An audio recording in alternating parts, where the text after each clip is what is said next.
Salidas laborales, expectativas, perfil de la persona que va a estudiar, perfil de la persona que va a salir, posibilidades. Si quieres saber de verdad lo que es estudiar transporte y logística en la universidad, este invitado tan especial que tenemos hoy te lo va a contar.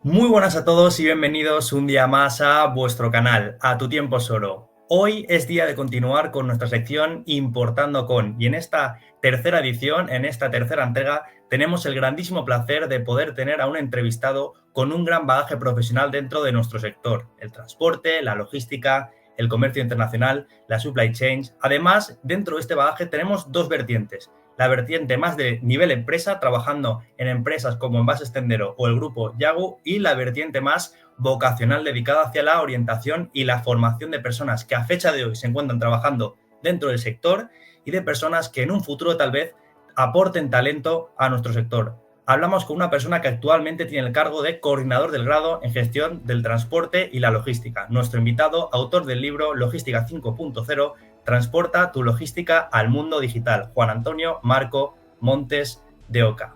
Vamos a darle paso. Bienvenido, Juan Antonio. Hola, buenas tardes, Daniel, ¿qué tal? Muy buenas. ¿Cómo estamos? ¿Qué tal? En Pues primer lugar, para mí un Juan placer. Antonio, Juan Antonio, me gustaría, para que nuestros oyentes, pudieran conocer un poco al invitado, que te presentaras tú mismo. ¿Quién es Juan Antonio? Bueno, pues casi ya lo has dicho tú todo antes de empezar, en el inicio. Bueno, yo me considero un profesional del sector logístico, porque casi desde que comencé mi vida profesional he estado ligado directa o indirectamente a este sector, y como tú bien dices, en un primer momento en el ámbito de la empresa privada, con diversos cargos, tanto dirección de logística, dirección de operaciones en mi última etapa, consultor, trabajo en proyectos de investigación ligados a la universidad, y luego más la parte docente, pues que siempre he estado ligada a ella, ¿no? Bueno, como tú bien sabes, que eres alumno del grado y eres ciclo superior en comercio y transporte, pues casi hemos sido autodidactas los que estamos en este sector. No ha habido una formación reglada, y hoy en día, gracias a Dios, tenemos el grado que un poco va, pues ese debe histórico que teníamos todos los logísticos, pues ya no lo vamos a aterrizar, y ya vamos a convertirnos en profesionales con nombres y apellidos que ya había en otras áreas, como en ingeniería, medicina. Entonces ya la gente en general, el público en general, nos va a poner cara. Exacto, así es. Por entrar un poco en materia, Juan Antonio, la primera pregunta que me gustaría lanzarte es: realmente hablamos de logística, pero ¿qué es como tal la logística? Y sobre todo también aportar el matiz de qué diferencia tiene la logística con lo que es la supply chain, porque muchas veces escuchamos ambos conceptos de manera indiferenciada y es erróneo utilizarlo así.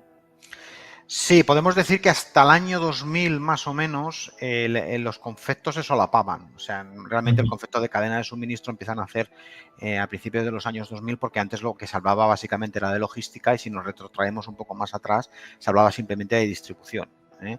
Entonces, podemos decir que la logística es el conjunto de operaciones o de procesos de un ámbito local, con una repercusión muy localizada. Puede ser dentro de la empresa o dentro de los proveedores de esa empresa, pero cuando hablamos de cadena de suministro, le hablamos de un ámbito, de unos procesos, de unas operaciones que abarcan ya todo lo que es la cadena de suministro, desde casi un fabricante hasta que llega al consumidor final. Es un ámbito y aunque es un poco abstracto, es un ámbito un poco más panorámico y un poco más realista de lo que es en la realidad. Yo muchas veces, cuando hablo con gente que es neófita en estos temas, te reirás, pero yo muchas veces pienso que cuando somos pequeños y nos dicen que los Reyes Magos son los padres, nos sienta mal, pero es que algunas veces cuando voy al supermercado y sales a las 7 de la tarde del supermercado, llegas a las 9 de la mañana y ves todos los lineales llenos, y mucha gente se sigue creyendo que es cuestión de magia. No, hay un trabajo de profesionales, de planificar, de controlar la demanda que va a haber, y de que todo vaya exactamente y medido al detalle, ¿no? Y eso es un poco, pues el debe un poco de los logísticos, que hacemos un trabajo que es transparente, no se ve, pero que si no se hiciera, realmente la sociedad en general estaría en un caos. Exacto. Y encima, a raíz de los últimos años, con el boom de la pandemia, poco a poco parece que estamos ganando más visibilidad y la gente entiende un poco más cuál es el día a día y las adversidades a las que nos enfrentamos.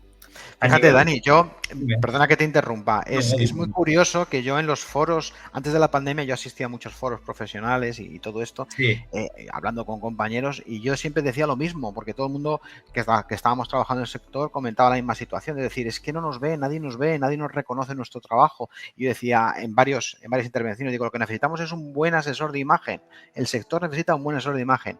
Y mira tú por dónde, en el año 2020, el mejor asesor de imagen que podíamos sí. tener, desafortunadamente ocurrió que fue la pandemia mundial y se convirtió, el ministerio así lo dijo, como un sector esencial.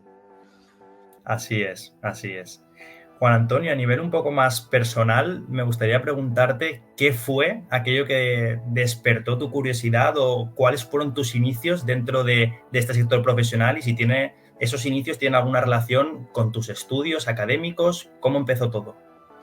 Pues sinceramente, para nada. O sea, como casi yo creo que el común de los mortales que estamos en este sector, que yo lo llamo el sector de los rebotados, bueno, hasta hoy en día, porque venimos personas muy bien preparadas, con muchas ganas, de muchísimos sectores que en origen no eran logísticos.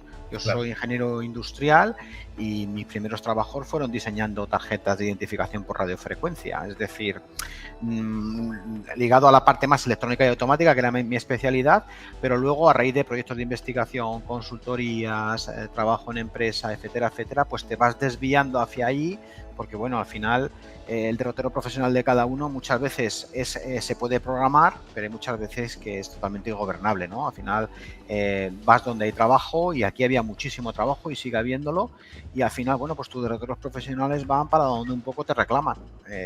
Yo me hice un muy buen profesional en logística, o creo que lo soy, Ujú. y bueno, pues ahí sigo.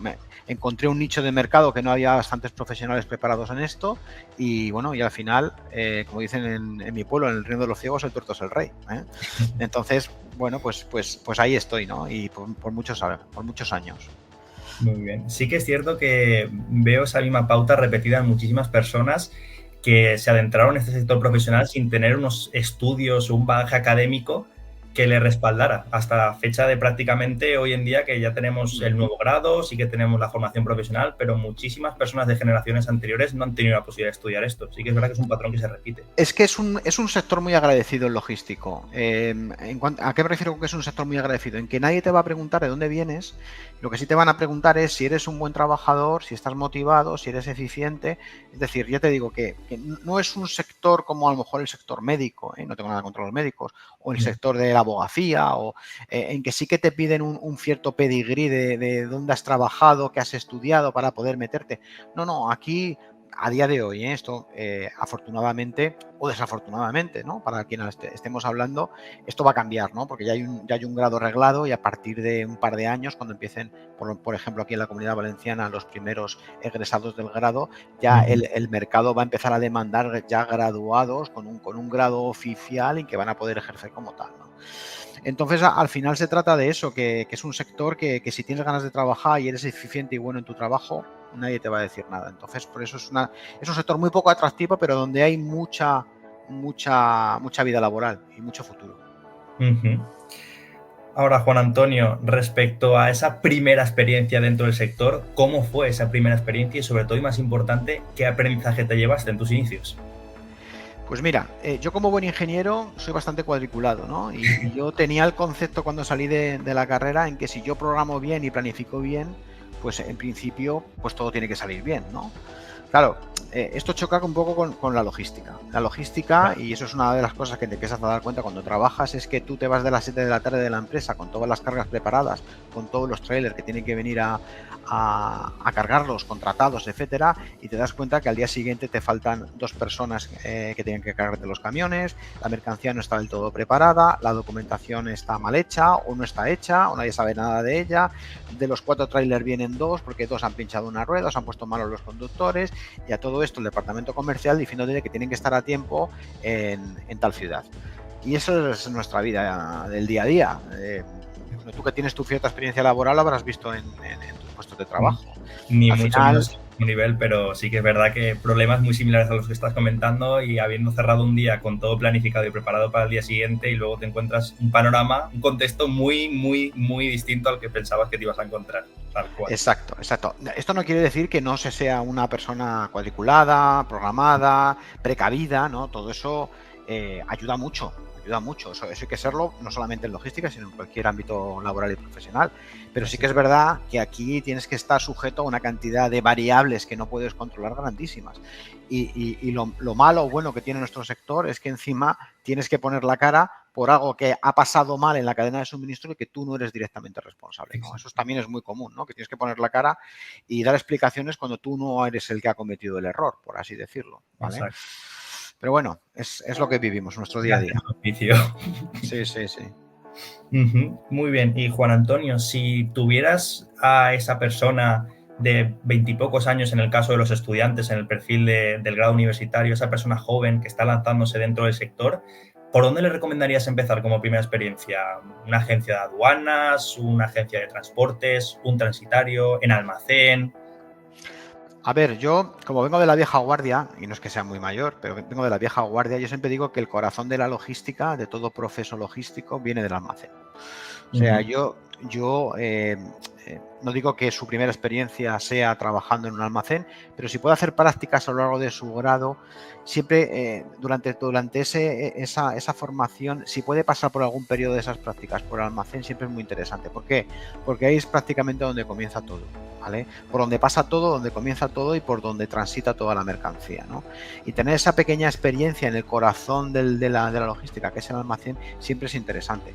Luego, a ver, luego hay como tú bien dices, el transitario es muy interesante porque el transitario al final es el arquitecto de toda la cadena de suministro internacional, domina todos los palos, tiene que contratar con operadores de transporte, con almacenes, con clientes, con cargadores, es decir, tiene una panorámica mucho más amplia, pero la verdad es que tener una pequeña primera experiencia con el almacén, quien la haya tenido, se puede sentir afortunado porque ha vivido lo que es la logística pura y dura, que es en un almacén.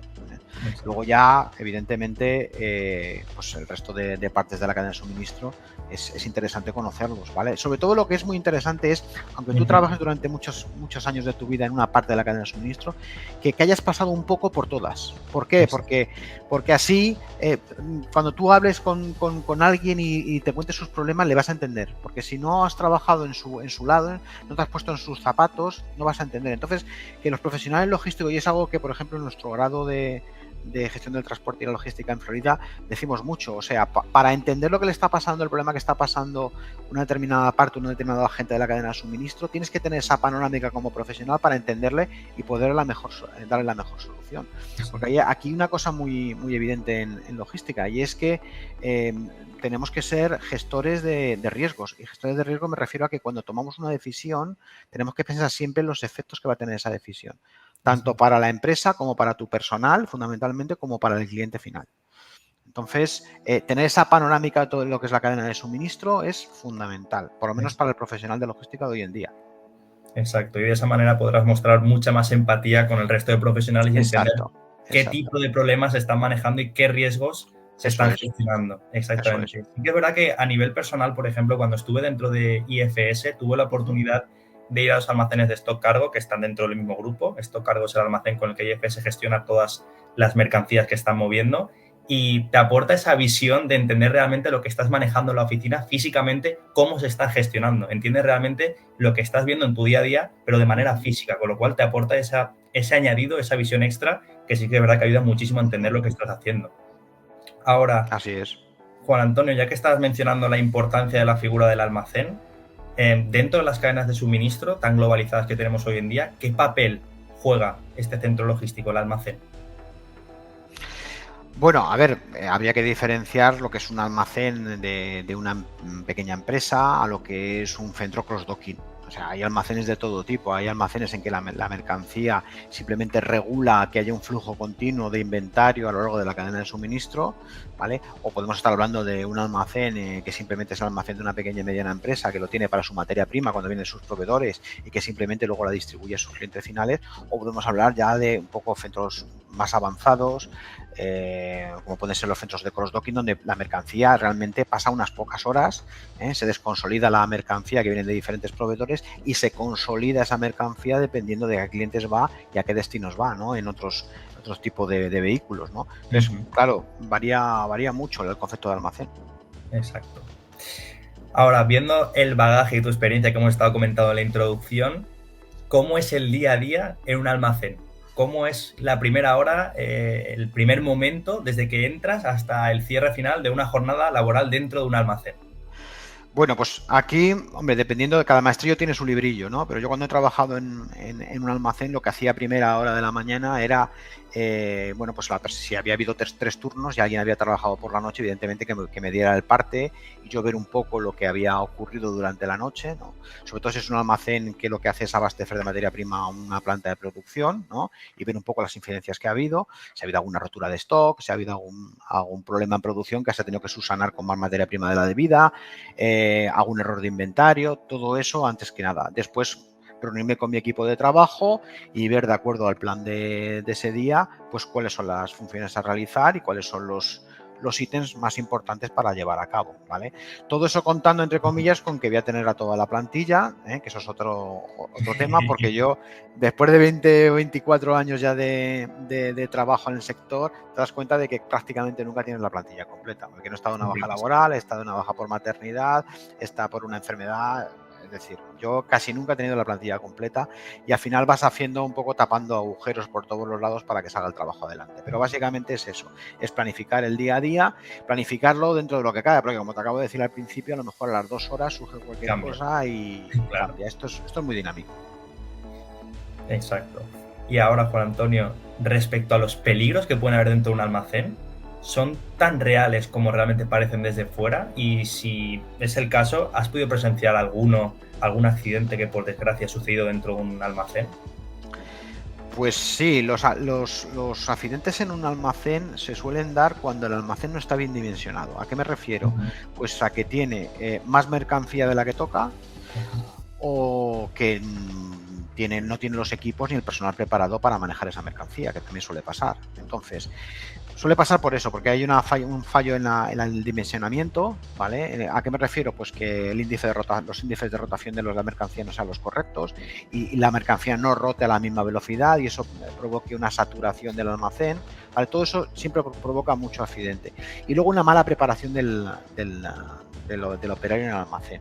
Hay muchas veces que nos empeñamos desde la empresa, y ahora me pongo el casco de empresario, nos preocupamos por darle formación al alumno, sobre todo en temas de seguridad y riesgos laborales, tal, y al final muchas veces el trabajador es verdad que lo ve como que es un requisito que tiene que pasar y déjame en paz que yo quiero seguir trabajando y tal. Y es mucho más importante de lo que parece, porque fíjate, simplemente, y eso, a ver, accidentes graves, por suerte, no he visto muchos, pero por ejemplo, accidentes muy habituales son que el trabajador pues sufra un aplastamiento de su pie porque ha pasado una carretilla por encima. Eso es, o que con las horquillas de la carretilla eléctrica pues le golpeen en una pierna o en un muslo, ¿no? Eso es lo típico, ¿eh? Claro, todo eso pues supone fracturas, magulladuras, etcétera, que supone una baja laboral y al final, como yo digo siempre, la empresa sale mal parado porque tiene que pagar esa baja laboral, pero el que sale peor parado es el trabajador, que lo sufre en sus carnes.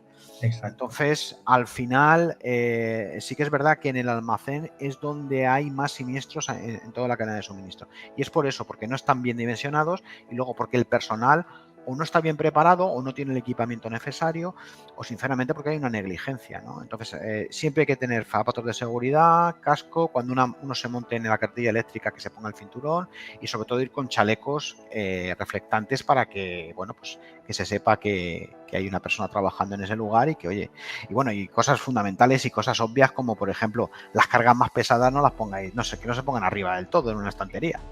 A 12 metros de altura, no, las cargas más pesadas, más voluminosas hay que ponerlas a nivel de suelo, ¿no? Y al final es hacer una clasificación ABC y sobre todo actuar con mucha lógica, ¿eh? Pero bueno, cuidadito con esto de la lógica, porque nosotros pensamos que todo el mundo es lógico o todo el mundo tiene sentido común y como dijo Albert Einstein, el sentido común es el menos común de los sentidos, claro. Es decir, al final yo me he pasado con operarios que tenían muchísima más experiencia que yo, obligándoles a ponerse los zapatos de seguridad, el chaleco reflectante, el casco, que sea tal.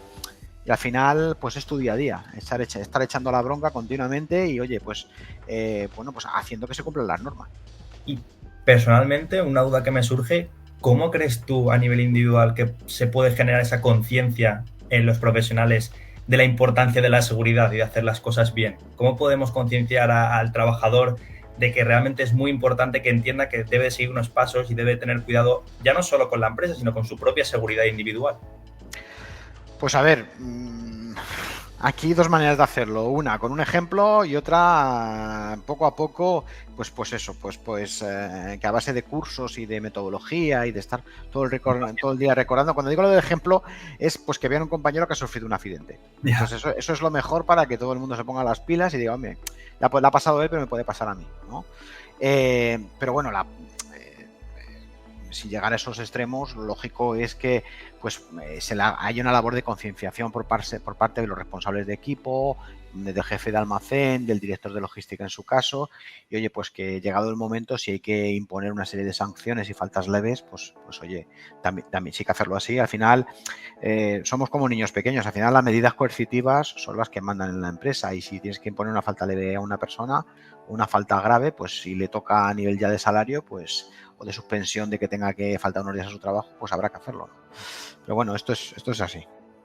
Uh-huh. Y centrándonos un poco más ya en la vertiente formativa, en lo que es el grado en gestión del transporte y la logística, ¿por qué estudiar transporte y logística? ¿Por qué una persona debe decantarse por adentrarse en los estudios de nuestro sector? Pues mira, en primer lugar porque la tasa de empleabilidad es muy alta. Es Uh-huh. decir, a ver, no es un sector glamuroso, no nos vamos a rasgar las vestiduras por decirlo. O sea, tú le pones un micrófono en la puerta de un cole y entrevistas a los niños y no hay ningún niño que te diga, yo quiero ser logístico. No, el niño te dice que quiere ser futbolista, bombero, médico, ingeniero o lo que sea, ¿no? Es lo típico. Entonces, lo primero que yo les digo a todos mis alumnos es que aquí la tasa de empleabilidad es muy alta, ¿vale? Entonces, es decir, aquí cuando termines tu grado, al final vas a tener en principio, si todo va bien, un puesto de trabajo seguro, ¿vale? Por lo menos para empezar en tu vida profesional. Después, que es un sector muy dinámico. ¿A qué me refiero con muy dinámico? Que a las personas que les gusten el rock and roll profesional lo van a tener. Es decir, no te vas a aburrir, porque aunque estés ocupando el mismo puesto durante años, siempre todos los días te vas a sorprender, y lo digo con experiencia, que yo ya llevo 20 y tantos años en esto, en que todo puede cambiar y por mucha experiencia que tengas, surgen cosas totalmente nuevas, ¿vale? Luego es un sector que también se favorece mucho la movilidad, ¿no? Intersectorial, es decir, hay una persona que ha trabajado en el almacén, no es de extrañar que al paso de los años se ponga a trabajar en planificación, en transitario, es decir, es muy normal que la vida de un profesional logístico toque varios palos dentro de la cadena de suministro. Es más, yo lo recomiendo, precisamente por lo que decíamos antes, porque así ese profesional tiene mucha más visión que otra persona que ha estado trabajando únicamente en un almacén o únicamente en una transitaria, ¿no? Uh-huh. Que le hablas de camiones y te dicen, no, a mí camiones son los muñequitos que salen en los simuladores de los RPs que tengo en la pantalla. No, a ver, a mí la persona interesante es la que sabe hacer una labor de análisis y de planificación en un ordenador, pero sabe lo que está ocurriendo en el almacén, ¿no? Entonces, vivir en el mundo digital, me parece que se llama, físico y digital, es muy interesante, esa mezcla es muy interesante. Con lo cual, contar con un abanico de experiencias profesionales muy amplia, claro, es algo que es muy interesante para poder trabajar dentro del sector. Y, Juan Antonio, ¿no crees también que está claro que tal vez de entrada nuestro sector no suene como extremadamente glamuroso, pero el hecho de que en los últimos años se le haya dotado esa visibilidad, de esa relevancia que años atrás no teníamos, carecíamos de ella, igual sí que fomenta que se acerque más talento interesado a nuestro sector, de que ya conozcan un poco más las profesiones, la importancia, el papel de las personas que trabajan en logística, en transporte, con lo cual creo que nunca va a ser equiparable a ser futbolista, eso es evidente, pero que en años futuros tal vez con esta visibilidad poco a poco se pueda ganar un poco de posicionamiento y de interés por parte de futuras generaciones. Yo como reflexión propia. No, es totalmente de acuerdo. Hay un hecho que no hemos comentado y es que el sector está viviendo una transformación digital muy importante. Y eso va a atraer sí o sí a gente joven al sector, ¿vale? Es decir, se va a revitalizar el sector por esa vertiente. Es decir, tú a un empleado que lleva 30 años en el sector, le vas en la brecha digital que tiene, con la necesidad empresarial que va a tener de digitalizarse, no la va a poder cubrir. Entonces va a tener que entrar mucha gente joven que no tenga miedo a utilizar esas herramientas digitales de todo tipo, ¿no? Entonces eso va a atraer mucho al sector y lo va a hacer menos áspero, ¿no? Hoy en día, o sea, yo cuando entré a trabajar en almacén todavía había veces que se cogían los paquetes y los bultos a mano. Entonces, claro, se necesitaba personal masculino para ello simplemente porque tenía más capacidad física. Hoy en día puede trabajar en un almacén un hombre y una mujer, porque realmente prácticamente todo lo que pesa más de 10-15 kilos se coge con una equipación, vamos, con una máquina. Entonces, toda esa evolución, toda esa automatización de procesos, esa digitalización de procesos, toda esa transformación digital que ha vivido el sector desde la pandemia va a favorecer a que entre en el sector gente joven, ¿no? Y ya te digo, y al que le guste el rock and roll, desde luego que aquí lo va a tener. Da igual en la posición en que esté, que lo va a tener, ¿vale? Uh-huh. Centrándonos en el grado universitario, ¿cómo y por qué surge este grado? ¿Cuál es el motivo? Pues mira, desde la experiencia que tengo con el grado de Florida Universitaria del que soy el coordinador, fue el sector el que vino a Florida un poco a decir que necesitaba una bancada de gente joven que acudiera al sector porque al final el sector se estaba empudreciendo. ¿A qué me refiero con empudreciendo? Pues que se iba robando los buenos profesionales de una empresa a otra y al final eran las mismas caras en diferentes empresas, ¿no? Que es un poco lo que pasaba.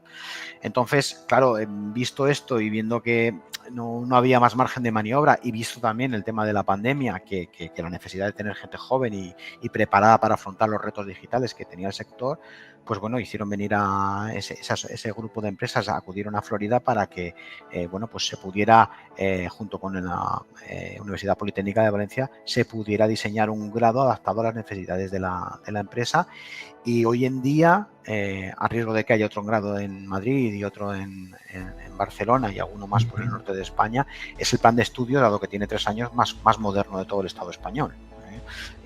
No hay nada más que ver las asignaturas que tiene el plan de estudios para ver que cada asignatura es un puesto de trabajo, es decir, cada asignatura tiene su homónimo prácticamente en una oferta de un portal de empleo. Porque de eso se trata, al final es adecuar ese plan de estudios a las necesidades que tiene la empresa.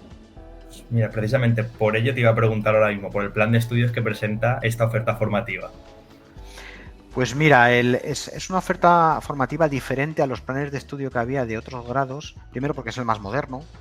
Es un grado aquí en Florida que lo impartimos profesionales. Esto parece que no es importante, porque no es lo mismo que te imparta grado, una asignatura tan práctica como estas que damos en el grado, que te las imparte una persona que es académica, que no ha salido de ese ámbito de investigación, pero muy ligado a la universidad. Son asignaturas que las tiene que dar gente que ha trabajado en ellas, o sea, profesionales que han trabajado en ellas.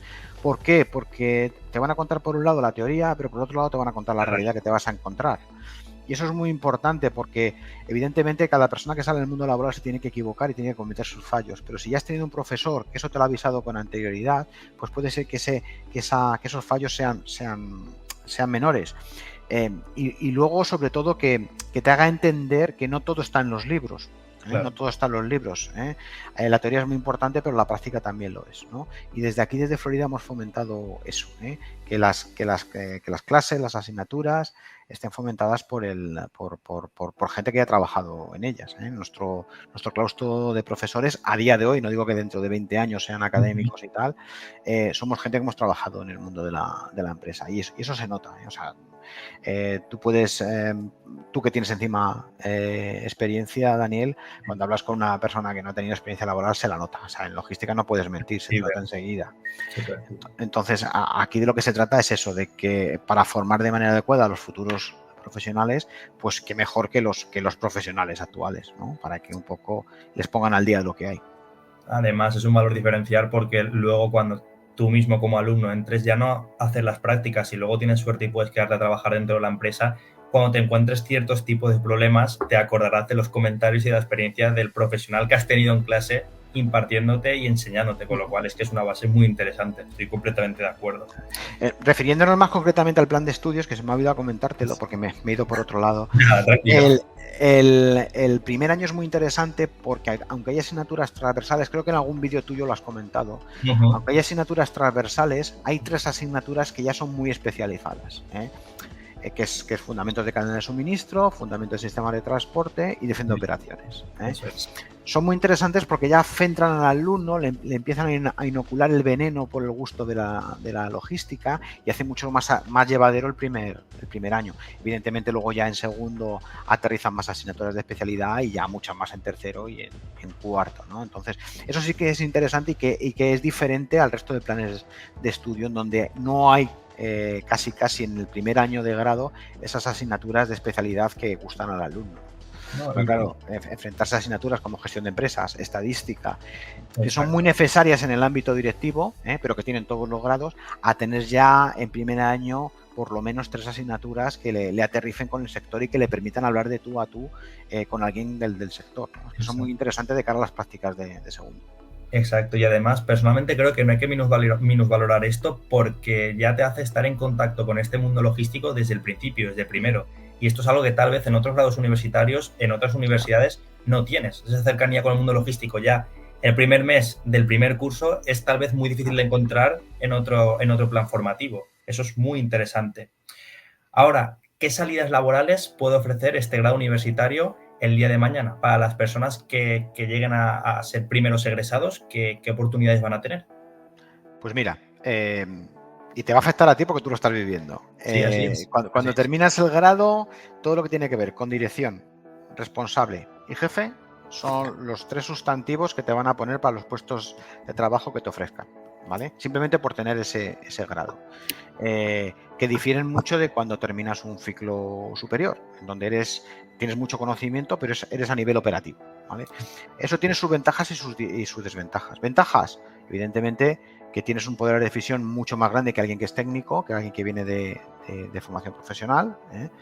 Tienes más salario, evidentemente, pero, y aquí viene la parte fea, tienes más responsabilidades, ¿no? Y te van a pedir que respondas por ellas. Entonces, bueno, pues al final es un sector muy dinámico, con mucho estrés, muy tenso, y esa tensión la vas a sufrir a nivel operativo y a nivel dirección. O sea que por eso no te preocupes qué tensión vas a tener. Otra cosa es que, bueno, pues lo hagas a nivel operativo y otro a nivel directivo, ¿no? Y esa es la diferencia. Vas a ocupar, si terminas el grado, vas a ocupar puestos de dirección seguramente, por lo menos al inicio vas a ocupar puestos de media dirección y a tu futuro serás director de logística, director de cadena de suministro, y ya cuando seas muy mayor, así como yo, pues ya posiblemente te ofrezcan puestos de dirección de operaciones en donde ya no solamente toques la cadena de suministro, sino también ámbitos de producción, ventas, etcétera. Pues mira, las siguientes 2 preguntas, en esta misma explicación ya hemos encontrado Ya casi, ¿no? Bueno. No, prácticamente, porque te iba a preguntar por qué optar por el grado y no por la formación profesional de comercio internacional o de transporte y logística, que yo mismo empecé con esta formación profesional dado que no existía el grado como tal. Ya hemos encontrado algunas pequeñas píldoras en la respuesta anterior, pero claro. bueno. Básicamente, que es lo que te decía, el graduado va a estar mejor preparado porque tiene esas asignaturas transversales feas que tiene entre primero y segundo año, las va a utilizar luego en el ámbito directivo para poder hablar con otros de igual a igual. Me refiero a otros directores de departamento. Yo en las empresas en que he estado, y esto prácticamente me imagino que será en todas, siempre hay una reunión semanal en donde todos los jefes de departamento se reúnen y ven un poco el estado de todos los proyectos, los clientes, los trabajos, ¿no? Y ahí se hablan no de cosas propias de cada departamento, que puede ser, sino más de nivel general de la empresa, ¿no? Entonces, tener un conocimiento a través de esas asignaturas transversales de gestión de empresas, de economía, de estadística, de recursos humanos, pues todo eso no te lo pueden, porque además es que es imposible que en 2 años te den todo eso en un ciclo. Eso tienes que ver en un grado. Entonces, esas asignaturas que son feas en el grado y que el alumno tiene que superar, luego le van a venir muy bien porque le van a preparar muy bien para un ámbito directivo. Pues eso sobre todo. Entonces, esa es un pequeño una de las grandes diferencias, que, dejando a un lado el tema salarial, claro. De acuerdo. Ahora, hablando de estas asignaturas que estábamos comentando anteriormente, ¿crees que son todas las asignaturas dentro del grado igual de importantes? Pues a ver, lo que es el diseño del plan de estudios, no es que lo haya hecho yo, pero sí que es bastante completo. Es decir, al final una persona que sale con el graduado en gestión del transporte y la logística puede trabajar en cualquier parte de la cadena de suministro. Ahora bien, decir que yo, como he estudiado toda la cadena de suministro, soy experto en todas las partes de la cadena de suministro, eso sería mentir. Yo ni siquiera con mi experiencia puedo decir que yo me conozco todas las partes de la cadena de suministro porque no he trabajado de manera profunda en ninguna de ellas. Yo puedo hablar de las que sí he trabajado de manera profunda, ¿vale? Entonces, de lo que se trata es que el alumno en el grado coja una panorámica general que en un ámbito directivo le permita trabajar en cualquier puesto, pero luego ya una vez que esa persona se ha hecho con el puesto y tal, que profundice en esa formación. Es decir, una persona que tenga el grado puede trabajar en compras, sí. Se va a tener que poner las pilas en gestión de proveedores, procesos de selección de proveedores, auditorías, negociación. Pues todo eso se tendrá que poner las pilas y estudiarlo de manera un poquito más concreta, pero ese primer paso que va a ser el grado ya lo tiene. O sea, ya es como si te diera las llaves para poder entrar en cada una de las cerraduras que estén, de las puertas que estén cerradas. Si no tienes ese grado es imposible, porque no vas a tener la llave para poder abrir esas puertas. Sí, sería como luego las ya bases exactamente. Luego para ya poder es entrarnos. claro. Es un poco la base. Es un poco la base y esa base es fundamental. Y Juan Antonio, llevamos 2 años y poco, ahora va a ser el tercero del grado. ¿Qué personas pueden interesarse en el grado? Me explico y matizo. ¿Cuál es el perfil, las características de las personas potenciales que después van a estudiar el grado? ¿Son personas muy inquietas? ¿Son personas que buscan la tranquilidad, la estabilidad? Aunque nos podemos hacer una idea por lo que hemos estado comentando, que el dinamismo y la adaptación al cambio van a ser características fundamentales en personas que quieran estudiar y luego trabajar dentro del sector. Pues fundamentalmente gente que venga con actitud con A y con C, con actitud, que venga con ganas de trabajar, que venga con ganas de aprender. Ya os digo que este es un sector que a día de hoy no te va a decir de dónde vienes, simplemente que tengas con esas ganas. Lo que estábamos diciendo es un sector que el rock and roll está día a día, es decir, te van a pedir mucho dinamismo. Es un sector que va a pedir gente que sea muy adaptable en cuanto a tecnología. Es un sector que se está transformando y entonces tienes que tener una madurez digital pero bueno, yo entiendo que una persona que es de millennial para arriba, eso lo tiene más que superado. Yo que soy de lápiz y papel todavía, pero claro, eso lo tiene que tener. Y básicamente esos son los requisitos. Sí que yo vaticino, y esto es una cosa que ya he hablado yo con mis compañeros de profesores y con mis compañeros del sector, es que a día de hoy el perfil del alumno que se está matriculando es un perfil muy joven, 18, recién terminada la EBAU, o gente que viene del ciclo, que ya ha terminado el ciclo y quiere seguir estudiando para tener una mejor opción laboral a futuro, ¿no? Que es un poco tu caso, ¿no, Dani? Sí, así es.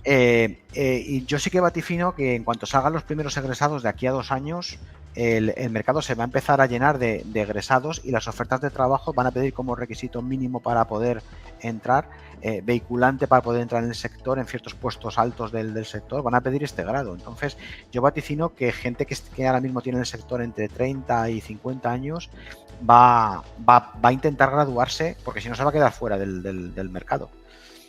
Claro, eso es muy duro, que tener mucha experiencia y que luego venga una persona joven que tiene más estudios que tú y más preparación y que te vaya a suplantar, pues la experiencia es muy importante, pero el conocimiento también lo es, y tener este grado da muchísimo conocimiento a una persona joven. Puede que estemos ante los inicios de una nueva tendencia dentro del sector a la hora de posicionarnos en el mercado laboral. Desde luego. Sí. Y ahora, Juan Antonio, estábamos comentando un poco por encima el fenómeno de la transformación digital, las nuevas herramientas con las que contamos hoy en día. Escuchamos últimamente muchísimo inteligencia artificial, blockchains, IoT, el Internet of Things. ¿Cómo está adaptada la universidad, el grado en sí mismo, a estas nuevas herramientas? Los alumnos contamos con la posibilidad de trabajar con ellas, de en un futuro poder estar preparados para lidiar con ellas. A ver, lo primero es que el alumno, para empezar, porque nos estamos encontrando con ese tipo de casos, es que la mayoría de ellos no saben manejar ni una simple hoja de cálculo. O sea, un Excel no saben manejarlo. Entonces, hay que empezar por eso, porque no podemos pasar de una persona que no tiene ningún tipo de conocimiento en informática, además una informática de gestión, porque tampoco se pide programar, pase a manejar simuladores, pase a manejar Big Data, pase a manejar inteligencia artificial, porque nos daríamos de bruces contra la realidad, ¿no? Entonces, esto es todo un proceso, toda la transformación digital, incluso en la propia persona, ya no hablamos de empresa, tiene que llevar unos pasos y tiene que pasar por ahí, ¿no? Tú ya sabes que en primero aquí en Florida solemos impartir un un curso de Excel para que el alumno más o menos se pueda manejar con eso y pueda empezar. Sí. Luego ya a partir de tercero, y esto es una primicia que te doy que no lo sabías, sí que vamos a empezar a trabajar con simuladores, con Digital Twins, con simuladores de sistemas discretos. Va a haber un curso para todos los 3 primeros cursos, que luego se repetirá todos los años, será cíclico, en que ya se os enseñará a trabajar con un simulador de procesos que os permita simular los procesos antes de ponerlos en práctica en un almacén, en una planta de producción, etcétera. ¿Vale? Entonces, claro, todo esto es con vistas a que vuestra adaptación en la empresa pues ya os permita tener un cierto nivel y decir, oye, yo ya sé manejar esto, o sea, que seáis útiles para la empresa, ¿no? Que no lo tengan que explicar todo desde el primer día, ¿no? En ese aspecto que tengáis cierta ventaja, ¿no? Y luego, en cuanto a tecnologías que tiene el sector y que a futuro manejaréis, pues como siempre digo, está la Big Data, que es la gran manipulación de grandes volúmenes de datos y Exacto. muchos de ellos heterogéneos.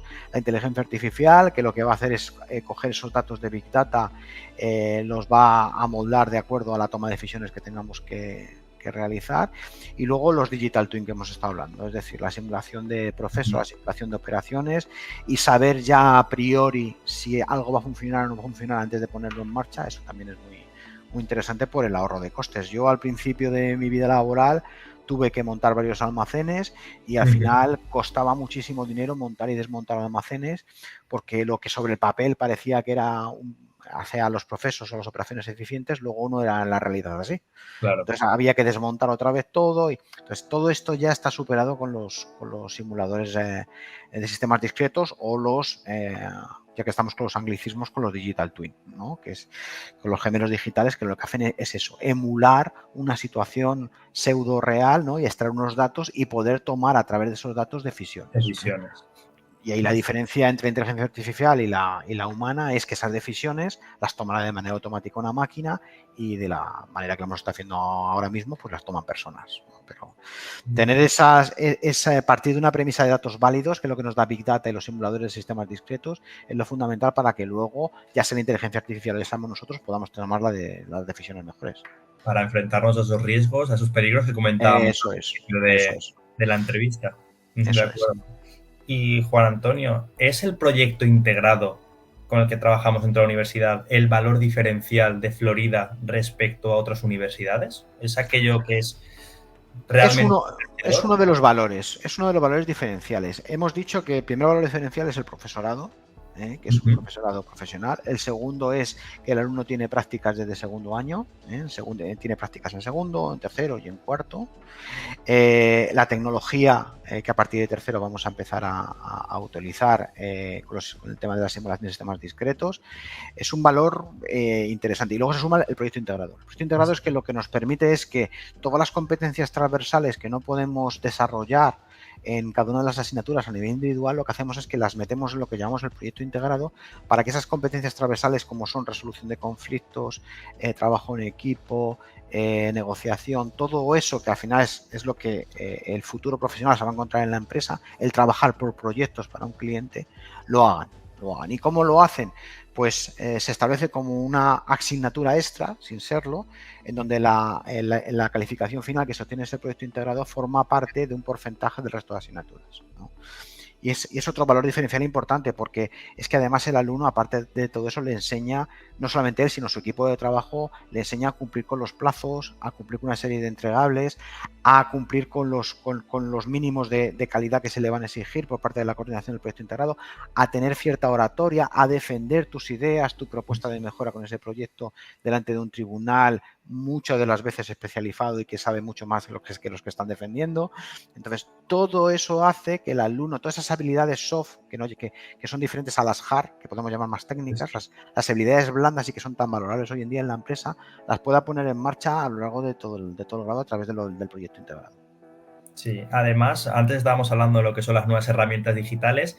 Por muchas herramientas que tengamos, al final esto va de personas. Y sí que es cierto que a nivel personal, tras 2 años dentro del grado universitario, el proyecto integrado he podido comprobar que es la viva imagen de lo que es el trabajo con personas, porque tienes a diferentes caracteres, diferentes estilos de ver la vida, diferentes formas de enfrentar un problema, y al final cada uno va asumiendo un poco su rol dentro del equipo. Luego tienes que argumentar todas las ideas, ya no solo con este tribunal que comentaba, sino Sí. con el resto de miembros del equipo, porque tal vez una idea que a ti te suene magnífica, genial, otra persona discrepa, y al final estás viendo esos pequeños problemas que puedes encontrarte en el día a día para sacar un proyecto, pues ya lo estás viendo. Y es algo que personalmente creo que es muy interesante. Además, Tú eres perdona que te interrumpa, Dani, pero esto es no, muy no, importante y quería recalcarlo. Tú llegarás dentro de la empresa o dentro de donde estés trabajando con tu equipo.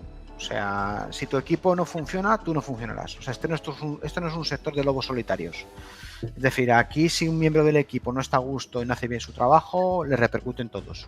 claro, es una cadena. Entonces, Es que es una cadena. entonces, claro, es que es la representación viva de lo Sí. que...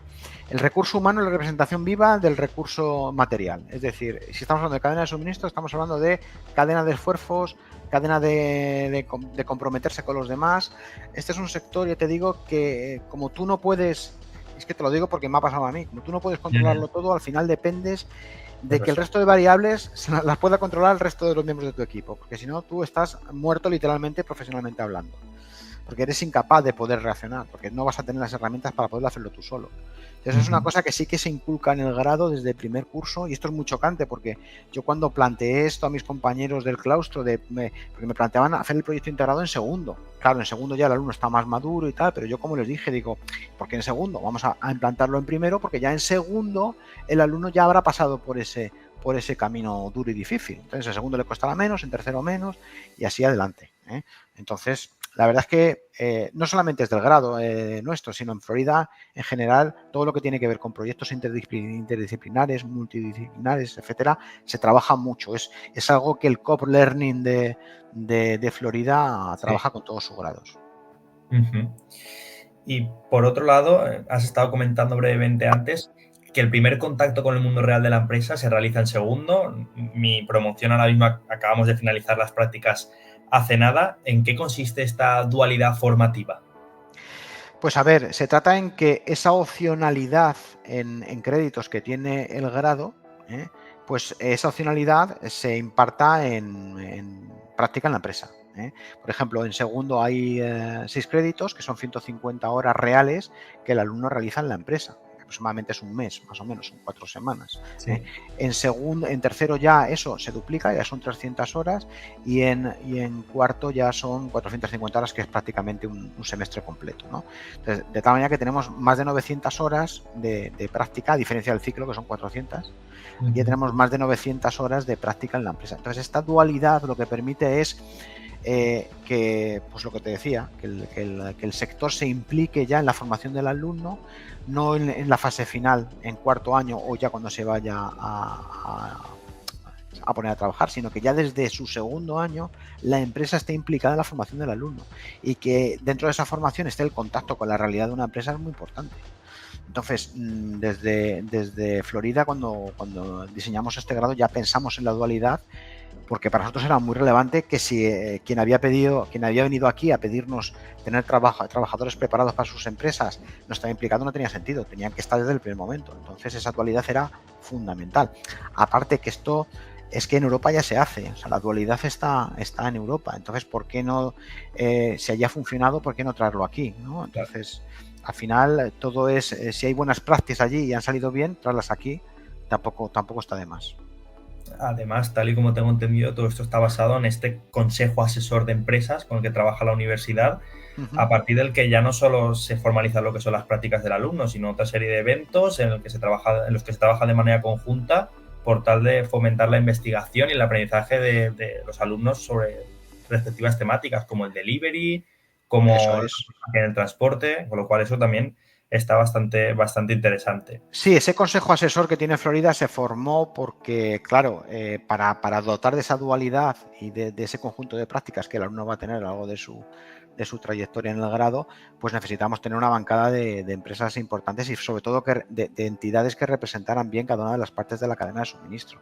Tenemos más de 60 entidades que cada una de ellas son representativas en cada parte de la cadena de suministro. Muchas de ellas competencias, tenemos varios operadores de transporte, varias transitarias, e incluso tenemos hasta organismos públicos que también colaboran de una u otra manera en el grado. Con lo cual, ese consejo asesor es fundamental para que esa verosimilitud, esa realidad que le queremos dar al grado, ¿vale? Y que el alumno, esa inserción en el mundo laboral real sea real de verdad, pues lo necesitamos. Es que si no sería imposible. Uh-huh. Ahora, focalizándonos en lo que son las prácticas del alumnado dentro del mundo de la empresa, ¿puede un alumno cambiar de empresa en algún momento a lo largo de esta formación dual? Sí, a ver, la dualidad yo la entiendo como que el alumno parte de su formación la hace en la empresa y parte de su formación la hace en el mundo de la empresa privada. Pero la dualidad yo también la entiendo en que se tiene que establecer una química entre la empresa que acoge a ese alumno y el alumno. La idea, que es un poco la que estamos llevando a cabo, es que el alumno empiece esas prácticas en segundo en una empresa y que las termine en cuarto en esa misma empresa. Con la idea de que a futuro ese alumno conozca esa empresa y que esa empresa conozca a ese alumno y que, bueno, pues ya sabemos todo lo que puede pasar al final, ¿no? Que ese alumno al final sea un trabajador avanzado dentro de la empresa. Pero no obligamos, porque al final esto es cuestión de química. Si la empresa y el alumno no han combinado bien en segundo, pues la idea es que en tercero ese alumno, pues evidentemente cambie de las prácticas y las haga en otra empresa, ¿vale? Cuestión de sinergias. Exactamente, al final lo que tú has dicho, esto es cuestión de química. O sea, al final, permanecer o no permanecer en un puesto de trabajo, aparte de que seas eficiente, muy bueno, es cuestión de que tengas química con tu equipo de trabajo, pero también con tus responsables. Eso es fundamental. Y ahora, ¿las prácticas son remuneradas? ¿Cómo funcionan? ¿Se cotiza a la seguridad social? Ya me estás preguntando cosas que empiezo a tener dudas en el tema de la cotización. No, pero a ver, en cuanto a la remuneración, hay empresas que sí que remuneran a sus alumnos y de alguna u otra manera lo que hace es que les hace más atractivas para sus alumnos, porque al final las empresas que hay quieren atraer al alumnado, porque de momento no hay mucho y entonces, bueno, pues fomentan que se vengan a sus empresas pues dándoles una pequeña ayudita, ¿no? O sea, vamos a estar hablando desde 300 euros hasta 600 euros, ¿no? Dependiendo de la empresa. Sí que es verdad que el tamaño de la ayuda es inversamente proporcional al tamaño de la empresa. Si es una empresa con mucho tamaño, que es una multinacional y tal, al alumno casi más le interesa no recibir remuneración, pero poner en sus prácticas que ha estado trabajando en una empresa grande y con cierto renombre, ¿no?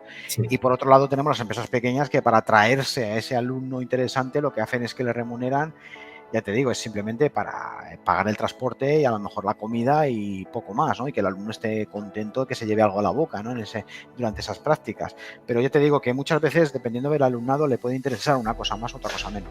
Y en cuanto a la seguridad social y a la cotización, creo que por ley ya desde el 1 de enero sí que cotizan a la seguridad social, ¿vale? Lo que no sé si esa cotización la hace la empresa o lo hace la entidad formativa. Ya me pillas. Ahí tendríamos que hablar con otra persona dentro de aquí de Florida que fuera la que fuera experta en el tema. No sigas por ahí, Dani, ¿eh? No sigas por ahí. No seguimos por aquí. Cambiamos de tema y ahora pregunto respecto a si existe la posibilidad de hacer Erasmus dentro de la universidad, dentro de estos estudios. Sí, en el primer año no, pero a partir del segundo se puede hacer Erasmus. Evidentemente tienes que cumplir con una serie de requisitos. De hecho, creo que este año os ha visitado Adrian Broff, que es el encargado internacional de la titulación, y nos ha explicado un poquito el proceso a seguir, ya con vistas a tercero o el segundo semestre. Pero claro, tienes que tener un cierto nivel de inglés, que me parece que es un B2, más o menos. Tienes que pasar un examen. Y luego también, bueno, nosotros aquí en Florida contamos con una serie de convenios a nivel internacional con ciertas universidades para que pueda salir alumnado nuestro a estudiar fuera y también pueda venir alumnado del extranjero a estudiar aquí. Entonces sí, está abierta esa posibilidad. De acuerdo, ya estamos cerrando la entrevista. Según tu criterio, según tus valoraciones, Juan Antonio, ¿en qué áreas crees que un futuro titulado puede aportar más valor en el sector profesional de transporte y logística? Tal vez en el almacén de inicio, como estabas comentando, en un sector marítimo, en un sector aéreo, apostando por la intermodalidad que vamos a tener en años, si no pasa nada, más recientes. Pues yo creo que de todas las preguntas que me has hecho, esta es la más complicada, porque está cambiando todo a tal velocidad que sería complicado contestarte a esa pregunta. A ver, yo me quedo más a nivel abstracto con lo que te he comentado. Se van a necesitar en el sector, aparte ya de gente o de personas con habilidades soft muy grandes para dirigir equipos de trabajo, con habilidades digitales también muy importantes. Yo creo que el tema de que sean gestores de riesgos va a ser muy importante. Es decir, que el trabajador a futuro, el que se va a necesitar, va a ser el que va a saber evaluar el que cuando tome una decisión, los efectos que pueda acarrear. Yo creo que eso, el alumno que tiene que salir del grado tiene que ser muy consciente de eso. Además, sobre todo el del grado que va a tomar decisiones, que sepa que va a ser a futuro un gestor de riesgos.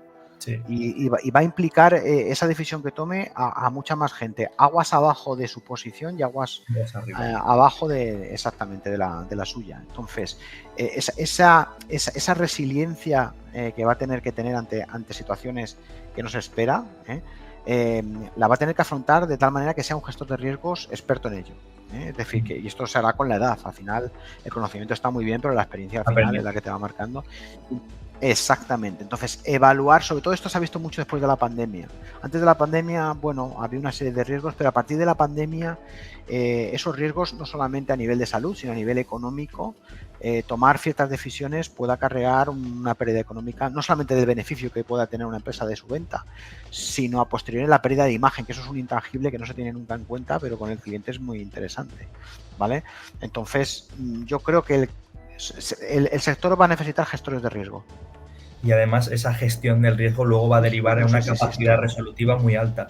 En una capacidad resolutiva muy alta de un personal que va simplemente lidiando con problemas. Con lo cual, es que es una pregunta que en realidad la respuesta ofrece un abanico de posibilidades tan amplia que no la podemos saber todavía. Y yo te doy mi opinión de cómo va a ir el futuro y eso es por donde yo creo, por gestores de riesgo. Y ya cerrando, Juan Antonio, la universidad, ¿cómo aporta su granito de arena, su conocimiento respecto a problemáticas tan actuales como la última milla o la falta de choferes para la entrega por camión? ¿Cómo aporta ese granito de arena la universidad? ¿Mediante tal vez foros, mediante tal vez mesas redondas?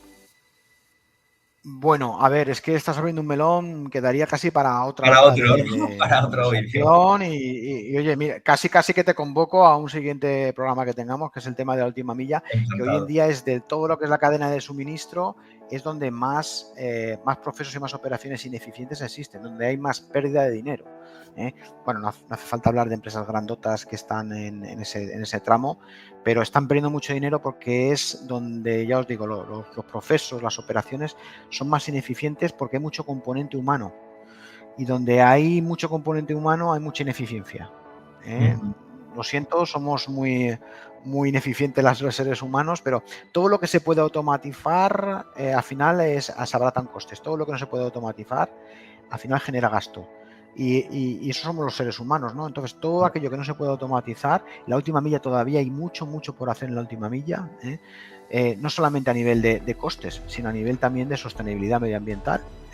Tenemos que vislumbrarse a futuro esas cadenas de suministro, esa forma de vender e-commerce, de utilizar toda esa omnicanalidad que pueden utilizar las empresas, va a ser sostenible a nivel medioambiental y sobre todo cómo hacerlo, que sea sostenible, porque el negocio...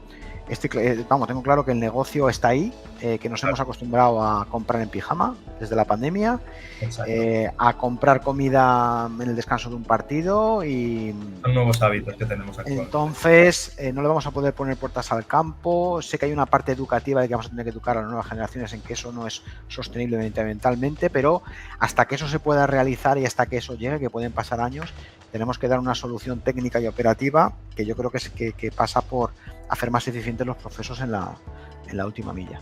Sí. Es un melón muy grande que vamos a cerrar, porque si no daría para otro programa.